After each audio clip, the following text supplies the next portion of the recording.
Olá, amigos da engenharia.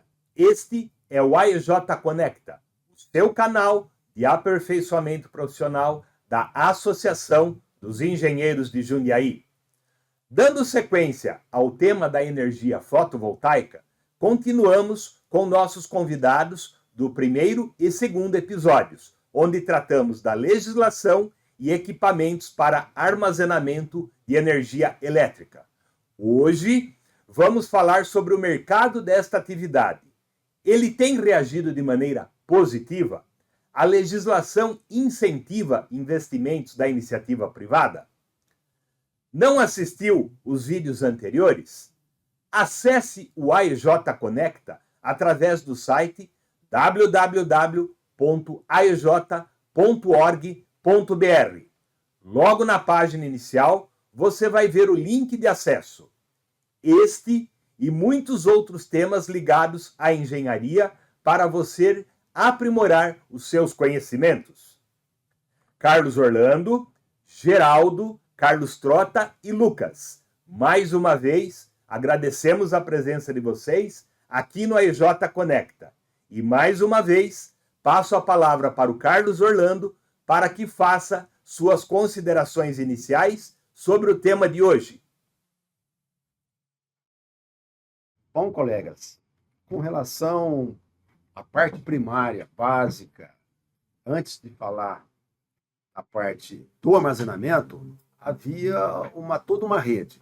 O pessoal que buscava os equipamentos lá na China, trazia, tinha os distribuidores que faziam a distribuição dos equipamentos, aí depois tinha nós integradores que fazia esse equipamento chegar até o ponto final que era ou que é o cliente. Com relação agora a essa nova perspectiva de armazenamento de energia, como é que está o mercado?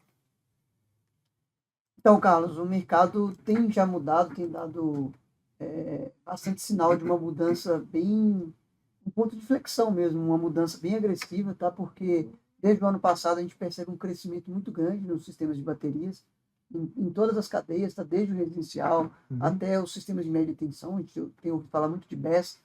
O Carlos e o Lucas vão discutir muito sobre isso aqui, inclusive o Lucas já instalou um desses modelos, ele vai poder citar exemplo aqui no final dessa apresentação.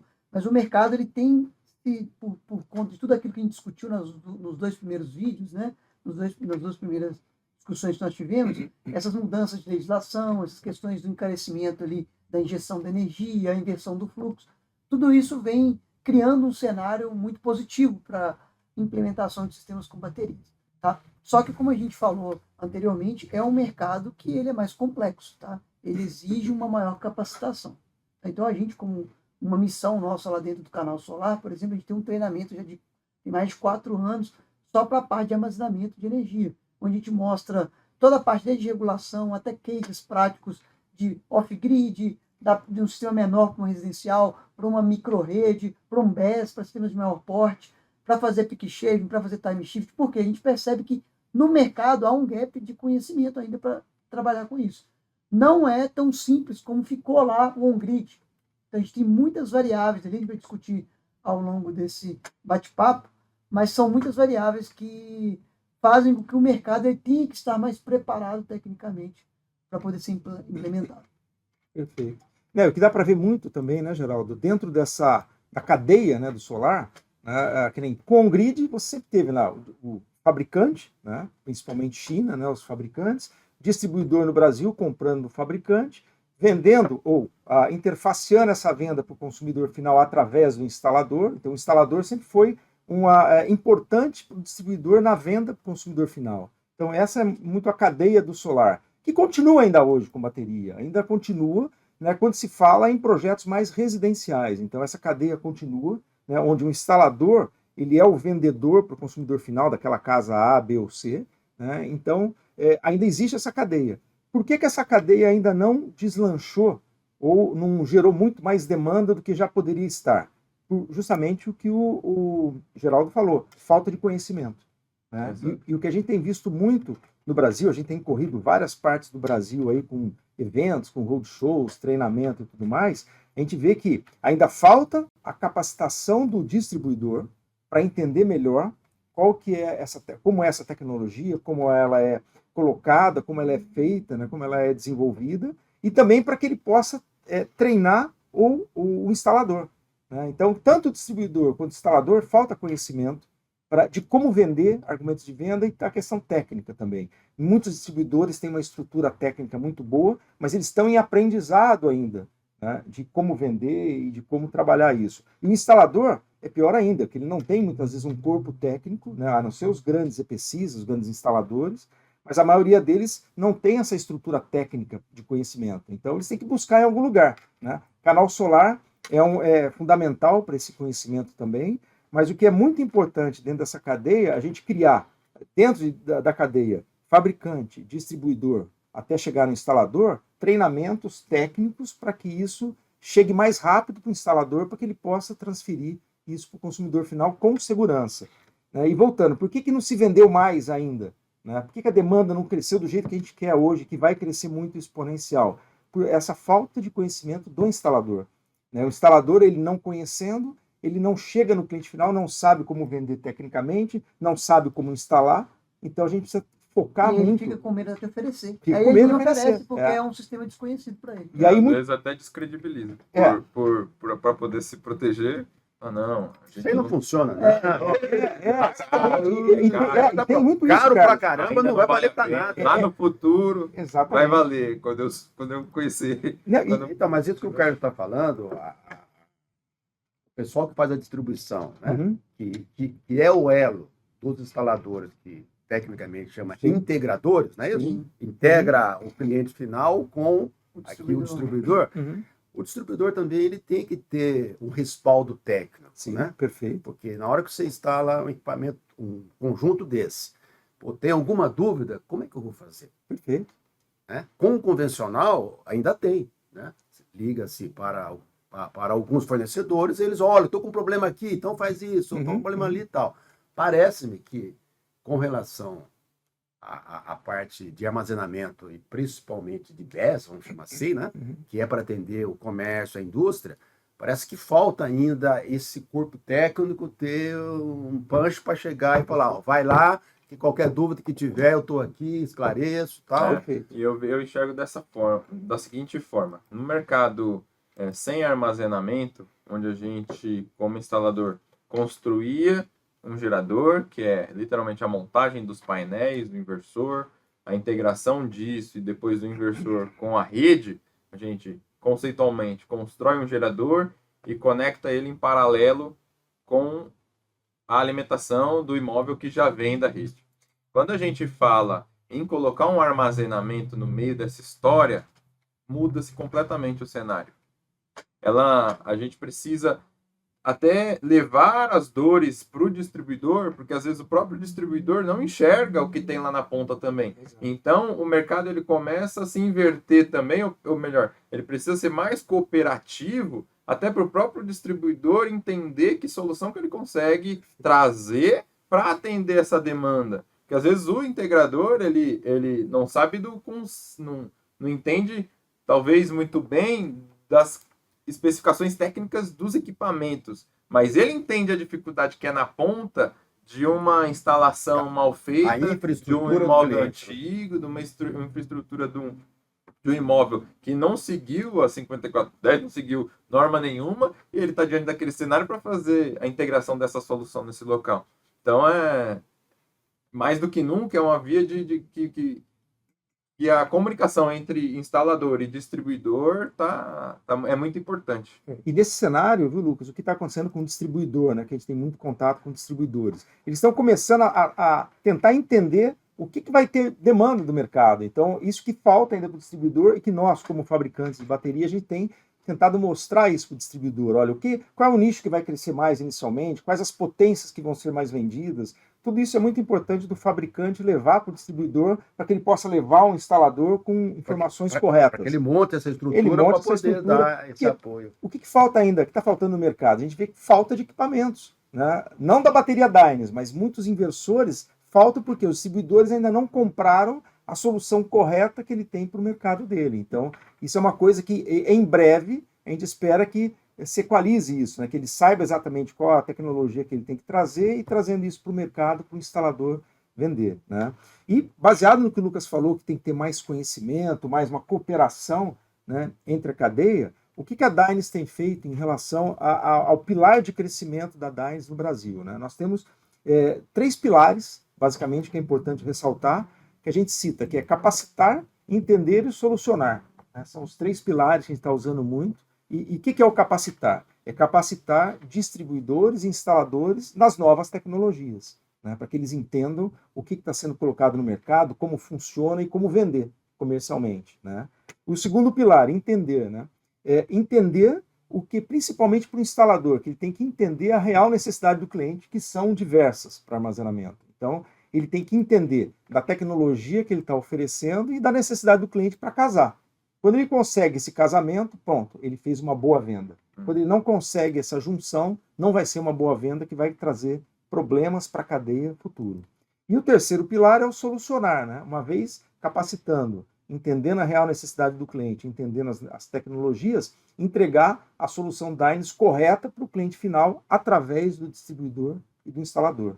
Então é isso que nós temos feito junto a distribuidores, capacitando instaladores em todo o Brasil aí para mostrar o que ele tem que saber comercialmente e tecnicamente para fazer uma boa venda, né? O Canal Solar tem desenvolvido isso também, né? E a gente pretende trazer para outros lugares também esse tipo de capacitação, até para os engenheiros aqui da associação também. A gente vai trazer mais informações para que eles estejam capacitados aí para treinar instaladores também nesse mercado. Ô, Lucas, o quão é o gargalo da mão de obra nesse segmento? Olha, imensurável. É gigantesco, né? Porque na ponta, o instalador, ele não termina o trabalho dele ali. Na analogia que eu fiz do on-grid, a gente construir um gerador e conectá-lo, a gente consegue trabalhar sozinho. Vamos pensar assim. A gente vai lá, faz o nosso trabalho, bota para funcionar e tá tudo ok. Quando a gente fala de armazenamento, que a gente precisa entender as veias do imóvel, entender onde estão os quadros de distribuição, trazer o cliente para perto da gente, explicar para ele mais conceitos do que simples geração de energia e conta de energia, né? Conceitos de curva de carga, conceitos de circuitos prioritários, divisão de circuitos, neutro, aterramento, tudo isso, tempo de autonomia, tudo isso fica mais complexo, né? Tanto na parte comercial, para os nossos vendedores conseguirem lá levar esses conceitos de forma prática, desenhar isso para o cliente, fazer uma compra consciente, que eu comentei no início do episódio, e mais ainda para a mão de obra que vai colocar isso, que vai fazer isso acontecer, né? Então você passa a ter uma necessidade de conversar com o arquiteto, com o engenheiro de obra, quando isso ainda está numa fase de construção, se der sorte, que ainda dá tempo de falar, ó, a gente precisa de uma infraestrutura assim, de um compartimento para a gente colocar as baterias ali, de uma conexão do telhado com o quadro, do quadro ali, ainda dá. Agora, quando chega num imóvel que já funciona, que já é antigo, que não pode cortar uma parede, não pode quebrar isso, quebrar aquilo, aí a coisa fica mais complicada. E aí sim requer conceitos mais aprofundados de outras matérias que não sejam só painel solar e inversor. Okay. Geraldo, e como é que o Canal Solar pode ajudar nesse atendimento da capacitação dessa mão de obra? A gente hoje tem lá, Silvio, um treinamento, eu falei aqui anteriormente, já tem mais de 4 anos, a gente veio aprimorando, esse ano a gente atualizou ele muito, porque a tecnologia tem mudado muito rapidamente. Então a gente tem um treinamento de armazenamento. Então, o pessoal que buscar o Canal Solar tem a parte de armazenamento, que é um treinamento específico para... Ele é mais técnico, tá? Ele fala de regulação, ele mostra quais estão as tendências mundiais também, mostra toda essa... Ele é bem completo hoje, tem todos os exemplos práticos, tá? Ensinando a dimensionar principalmente a parte de projeto. E a gente tem também nosso canal de notícia, né? O canal de notícia, ele tem aí feito... Talvez seja o que o pessoal mais conhece, que é o canal que tem o jornalismo. A gente leva notícias, a gente é o principal hoje canal, tá? A maior plataforma multimídia do mundo hoje é o Canal Solar para energia solar, tá? O que engloba. Então a gente tem um número exorbitante assim, de acessos Então a gente tem trazido muita notícia sobre isso, tentando mostrar ao pessoal quais são as tendências. E de fato, quando a gente coloca o armazenamento e veio com essa proposta de falar isso aqui hoje, é porque a gente acredita nisso e sabe que é uma tendência, não está acontecendo só no Brasil, está acontecendo lá fora e tem um potencial gigantesco de acontecer aqui no Brasil. Então isso aí é o futuro e a gente acha que esse mercado ele é ainda maior do que o mercado de energia solar fotovoltaica. Tá? As tendências, as previsões, as grandes tendências dos jornais que fazem aquele trabalho ali técnico mostrando o futuro, eles apontam em sistemas de armazenamento, inclusive, maiores aqui do que solar. Então a gente tem uma linha grande aí para seguir, a gente tem um caminho para quem está um pouco desanimado aí com o solar. Eu reanimo vocês aí com a questão do armazenamento, porque ele vai ser muito maior ainda do que o solar é hoje no Brasil. Geraldo, você comentou do armazenamento. O colega Lucas falou do grid zero.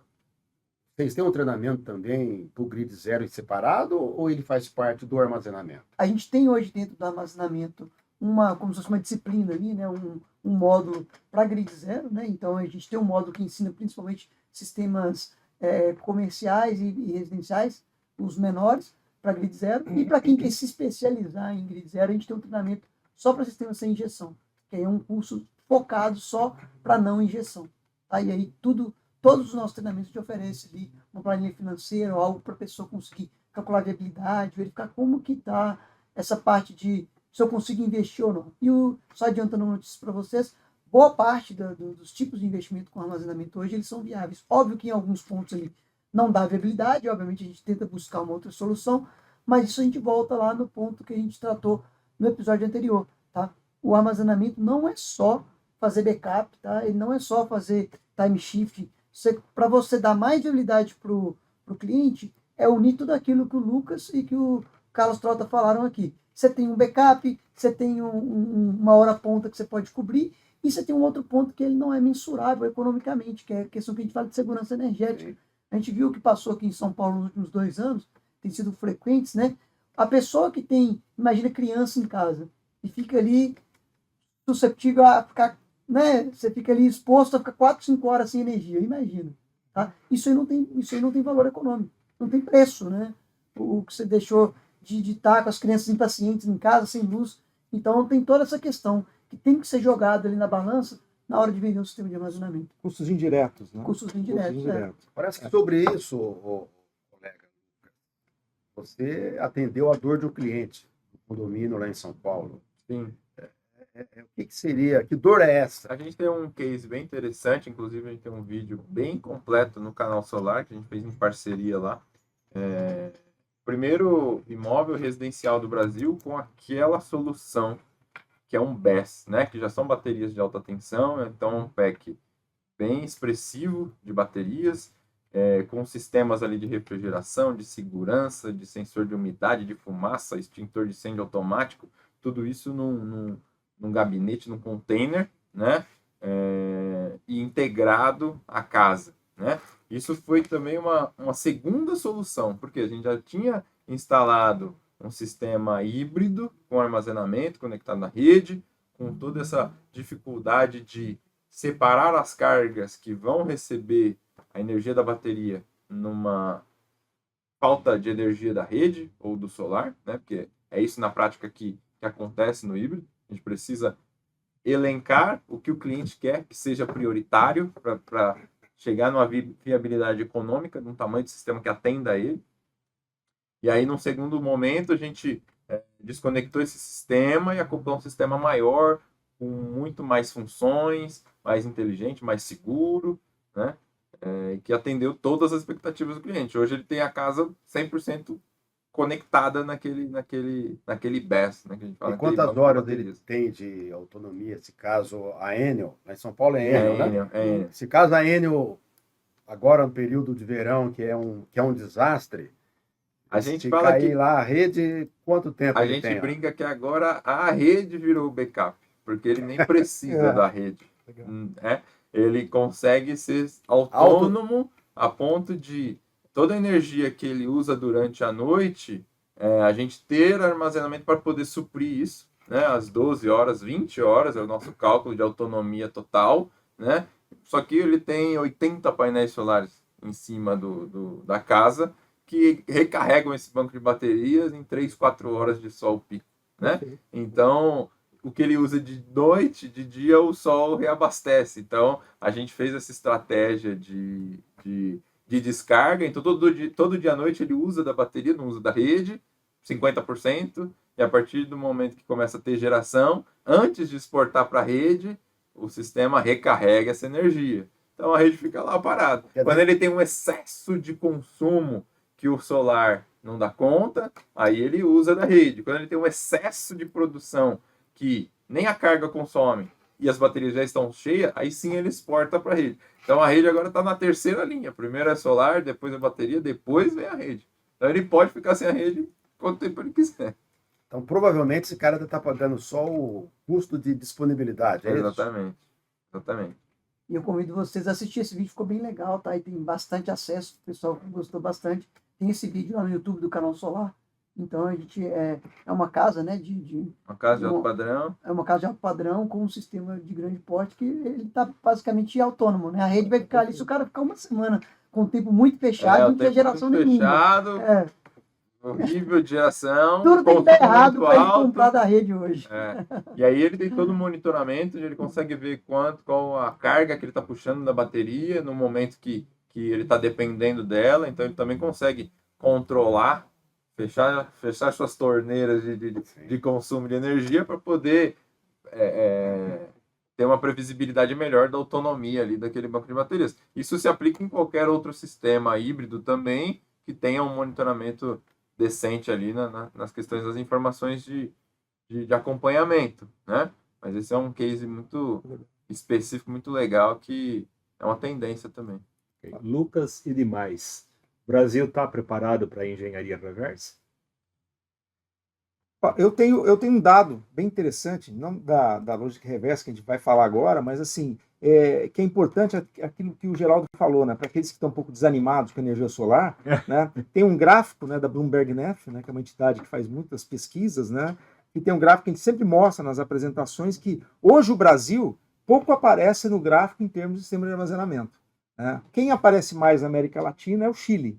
O Chile é um país que, dentro da América Latina, que mais tem sistemas de armazenamento instalado.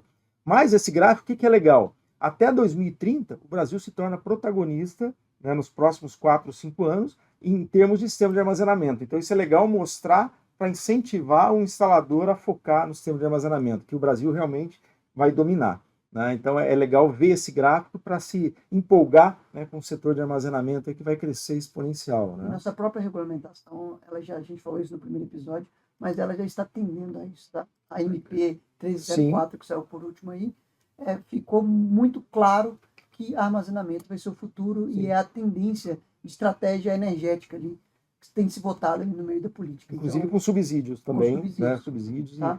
Ele vai entrar inclusive no REID lá, que é um tipo de desconto que vai ter ali nas tarifas. Então esse sistema de armazenamento já só falta fazer ali as regulamentações de como isso vai ser operado, mas isso já foi votado e foi aprovado, inclusive, recentemente, agora no mês de novembro de 2025, que a gente está agora. Vai crescer muito, né? Isso. E respondendo a pergunta do Silvio, né, nessa Sim. questão, o Brasil está preparado para a logística reversa? Né?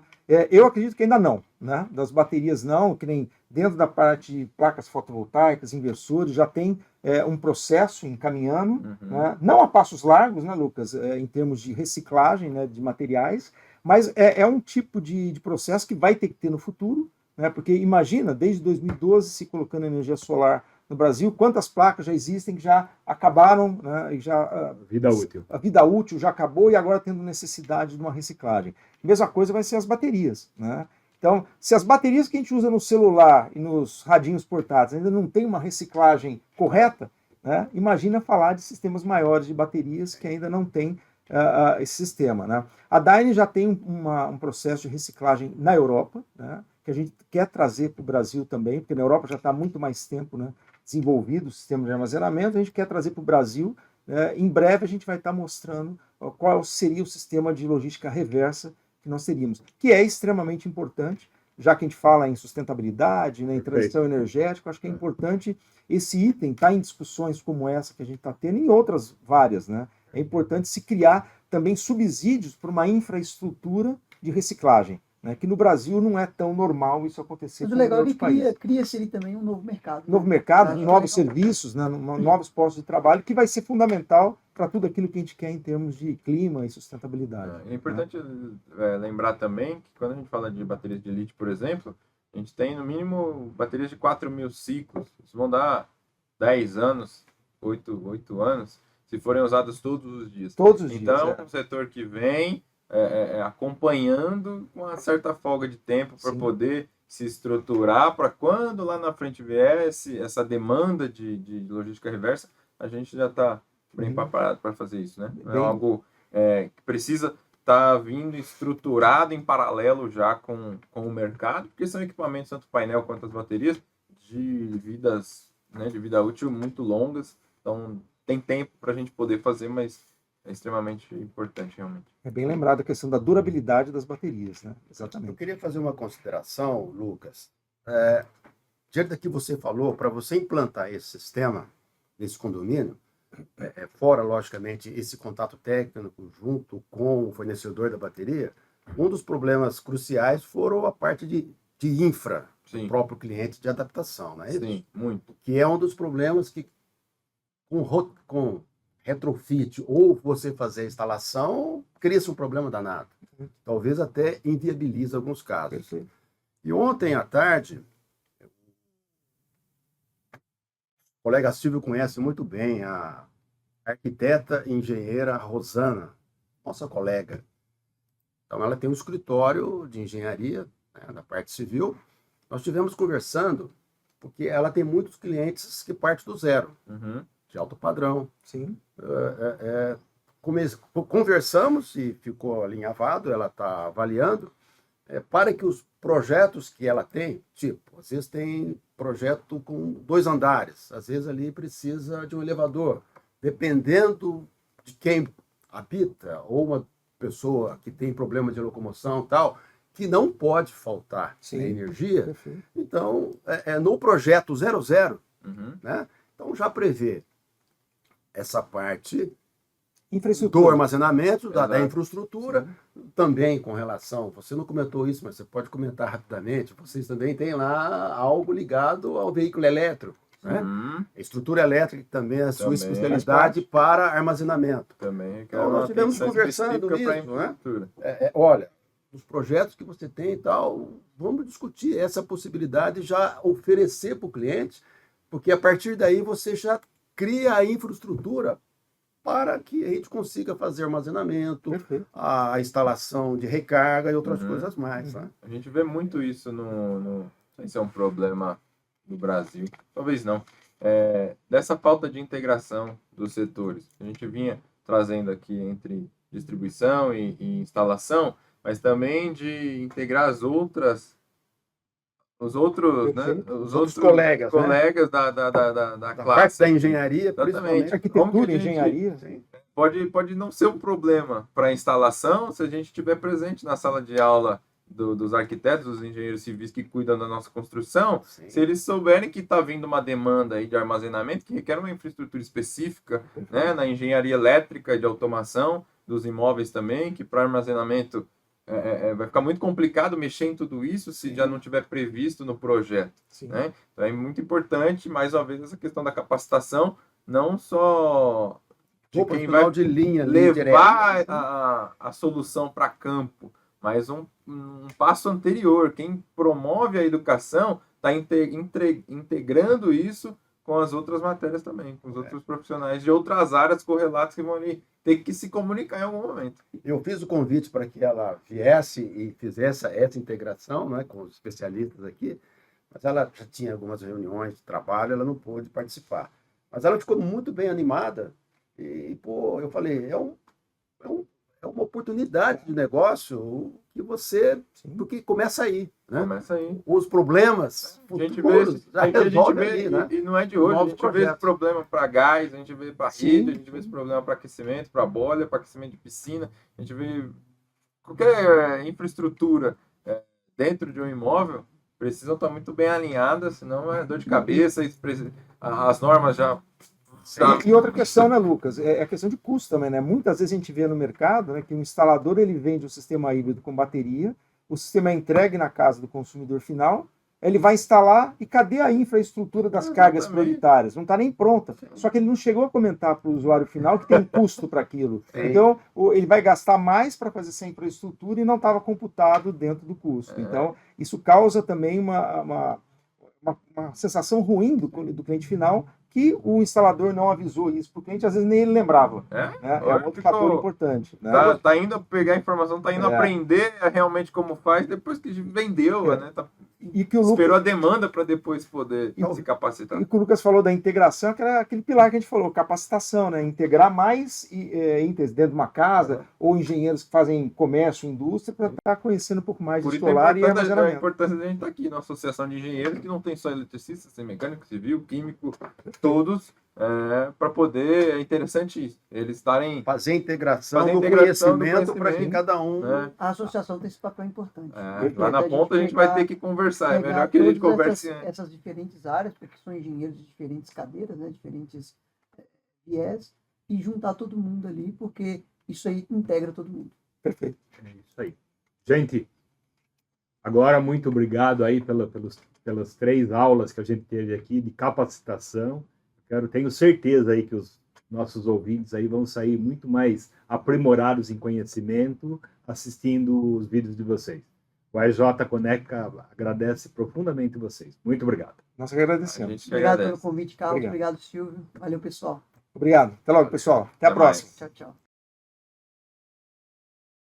As manifestações, opiniões, informações ou declarações apresentadas neste conteúdo são de inteira responsabilidade dos entrevistados, não implicando concordância, endosso ou corresponsabilidade da Associação dos Engenheiros de Jundiaí, AEJ, ou de sua diretoria, sob qualquer forma.